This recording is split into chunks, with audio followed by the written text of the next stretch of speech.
guys, in this video we're going to have a go at making a doll cake. This time we're going to be making Imelda from the film Coco. Now I've just printed out a picture of her that I can use for reference, and I've got a black cake drum so that I don't have to ice my board this time, and I'm going to use a domed cake tin like this one here. So we get this kind of shaped cake, which I've cut into 3. I've also baked another cake for the bottom.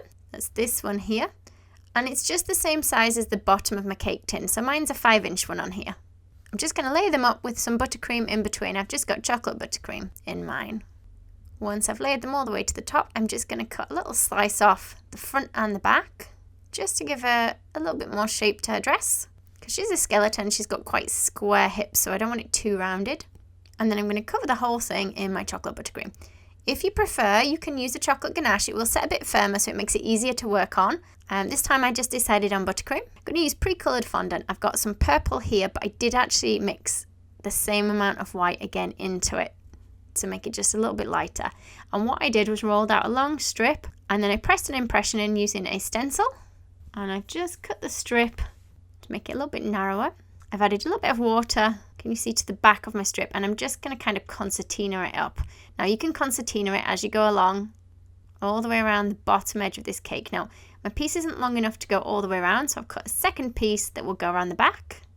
Again, we'll keep doing the same again. Now if you're worried your buttercream's a bit soft, mine's quite soft, you can stick your cake in the fridge before you add this fondant on. Now the middle section, we're going to do the same thing again. I don't want to concertina it quite as much because I don't want as many creases.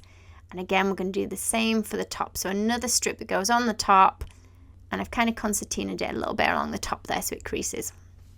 What we want now is some black strips, either of fondant, or you can use modelling paste if it's a bit firmer and a little bit easier for you to use for this bit. I've cut it quite thin, and I'm just going to pop it, can you see, all the way around in 2 places, so it's covering the seams of my dress.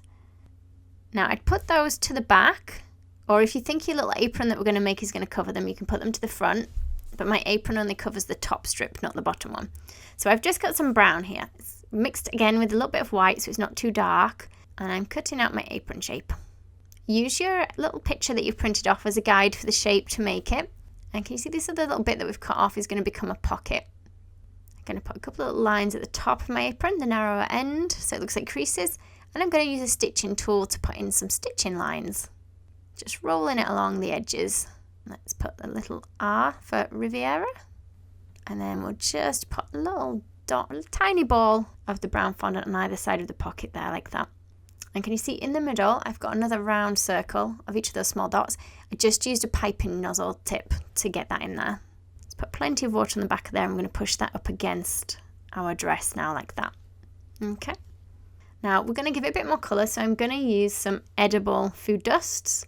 I'll put links in the description box below the video to everything that I have used. And I'm just using a soft dry brush now to dab this on. So it's going on dry. And on her apron, we want it to look like it's really mucky. So on the skirt, we're also going to use the black. And that's more so that it gives us more shaded areas. So anywhere, can you see there's a little crease? You can put a little bit of black dust in there. And we're going to create a bit of patterning now on our black strips. So I'm going to use a piping nozzle and some royal icing on here. And we're going to squeeze some dots in the middle and kind of some little lines either side.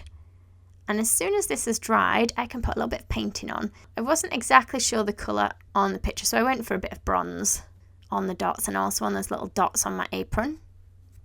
And now for the other part of it, we're going to do like a purple, similar kind of purple to what it is on the skirt. And I've just mixed mine with a little bit of rejuvenator. You can just use water if you prefer. So we've painted over those little lines with our purple. And then I'm going to use a paler purple to just go over, you know, that pattern that I stenciled on earlier, so that you can see it a little bit more. And I'm going to pop a big straw down the middle of my cake. Now the big straw is going to have my wooden skewer sat in the middle, so it doesn't have to come into contact with the cake. So there's my wooden skewer in there. Just push it to the back. And if it's moving around a little bit within that straw, you can just fill that straw then with fondant to hold it in place. For her skull and body, we're actually going to use modelling chocolate. So white modelling chocolate for this one, because I thought it was a nice colour for the skeleton. And we're going to start by sculpting her body. So we've pinched her neck into the top, and I'm going to use the picture as a bit of a guide for helping me shape it. So it's narrower at the waist, wider at the top. And then what I'm going to do is just put indentations in everywhere that I want her bones to be. So by the collarbone, and then we're going to draw some lines down the front. I don't know what the front bone is called. Then we're going to put in our rib cage, and I'm just going to try and slide that onto our skewer that's in our cake, giving it a good press on the top of the neck. I've also, can you see, put a little line around the neck.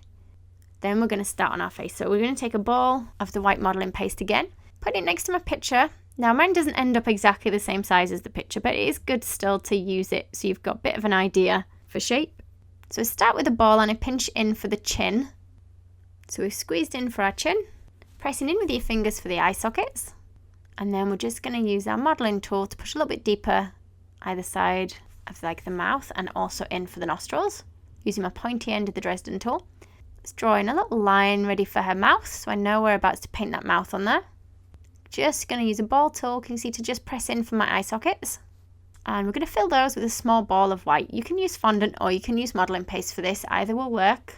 And let's just try and use some of that black dust we had on the go earlier for shading now. So anywhere that we want her skull to look a little bit darker, and if you go too over the top and it's too dark, you can tone it back down with a bit of cream colour dust. Now I've got claret colour for her lips that I'm just going to paint on. Use a nice thin brush, and then let's paint on her eyes. Now it's actually a brown that I'm using in her eyes. You can't really tell too well on the picture, but it is brown. Now I need to just lighten them up slightly in the middle with a lighter brown. And then we're going to go for purple, kind of a similar colour to a dress, maybe a little bit darker. So that's for the eyelids. Then we're going to paint black all the way around the edge of the eye. Try and make them match the best you can. They probably won't be exactly even on both sides. And then we're going to fill in a nose. I'm going to go back to my purple and put some little dots around the bottom edge of each eye. I'm still going to lighten those eyes a little bit. So I've just got a little bit of cream coloured dust mixed with water that we're just painting over the brown. Can you see, just lightening it one side? And then we're going to use a nice lilac to paint some little ridges just above the black of her eye. Then we're going to go with our darker purple again, just outlining each of those. And let's pop a little dot in the middle of each one.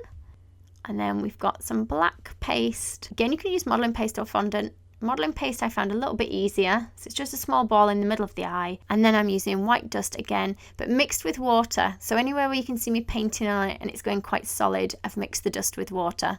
Now eyelashes, it's up to you whether you want to add the eyelashes. These are just really finely cut strips of black modelling paste just stuck onto the edge of those eyelids. And I really wanted to use my new metallic paint palette that I've got, so I put some little bronzy coloured bits on her cheeks. Now she does have these patterns on her cheeks. And then we'll put a little purple pattern on her head. Now let's do a bit more work on the body. So I'm just going to shade it with the dry dust this time, just putting it in the gaps between her ribs. Now let's put a strip of purple just around the body. And then I've got kind of, again, the claret colour that we used for the dusts, but I've mixed it into modelling paste. And a little bit of brown, the same but thinner, to go around her waist. So that matches with my apron. And then we've got two teardrop shapes for her sleeves, so the top half of the arm. So the fat bit goes to the top of the arm. We'll put some little creases in with our Dresden tool so it looks more fabricy. And I've cut a small thin strip of fondant, a bit like we did on the bottom of the skirt, but much smaller. I'm going to stick this all the way along the edge of her sort of neckline. So along that front, and it's going to go up on the shoulders. Now, on the shoulders, I've left it so it's thicker or wider where it meets the shoulder. Can you see? So it sticks out a bit more and it's coming thinner as it meets the front. And we're going to do this around the back as well. Now she needs a necklace, so I've just got an oval of purple on an oval of black squished together. Put this on the front of her neck. And all I'm going to do is add some black fondant balls all the way around, so 2 lines of them going all the way around her neck. Just going to check that her head fits on there. So if her head's a bit loose, just really warm up some of that modelling chocolate. Now mine looks a different colour because I had a bit of black dust on my hands when I warmed it up between my fingers. Stick it on the back of the head, just to secure the head in place. So you can pull it slightly down onto the back of the neck just to make sure everything's held on nice and tight. Then we're going to put a black strip all the way around the neckline, a bit like we did on the dress, followed by a smaller, thinner strip of purple.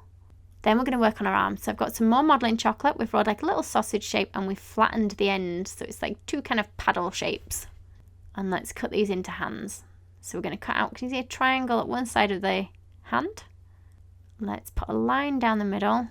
If it's a bit fat anywhere, I'm just going to cut it off with my craft knife. Looks like more like bones now that we're putting these lines in. Some in the hands. We'll do the same on both. And you can see I've just stuck 2 balls at the bottom of that sleeve first for like the elbow joint.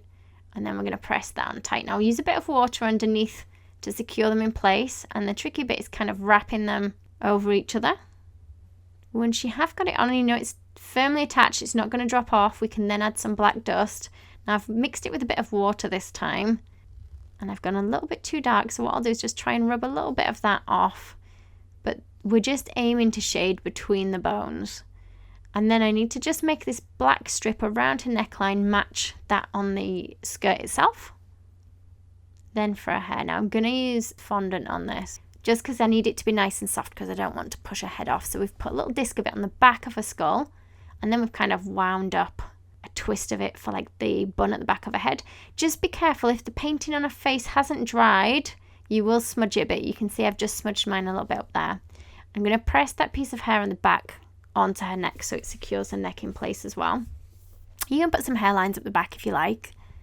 And then we're going to add a piece that goes across the top of her head. You can see I'm still looking at pictures on my phone so I know whereabouts things go. So you can see it's almost like a sausage that just goes from one ear to another, if she had ears. And let's just put her strips of grey in. So we've got some white powder that just mixed with a little bit of water just on that bit there. And I did give her some little earrings, and I don't know if I actually filmed the earrings. It's just a tiny sausage of modelling paste, and it's just curled around to make a hoop, and I've just stuck that to the side of her head and then painted it in a bronze. Now I think she might actually have purple hair at the back, which I didn't do on mine, but I'm still quite pleased with her. There she is, all finished. I hope you enjoyed the video. Thank you for watching. If you liked the video, be sure to hit the thumbs up button and leave me a comment below. You can see more of my tutorials by clicking on the images on screen now. If you haven't already, make sure you click the subscribe button to stay up to date with my future tutorials. There are also links in the description box below where you can find me on Facebook, Instagram, and more.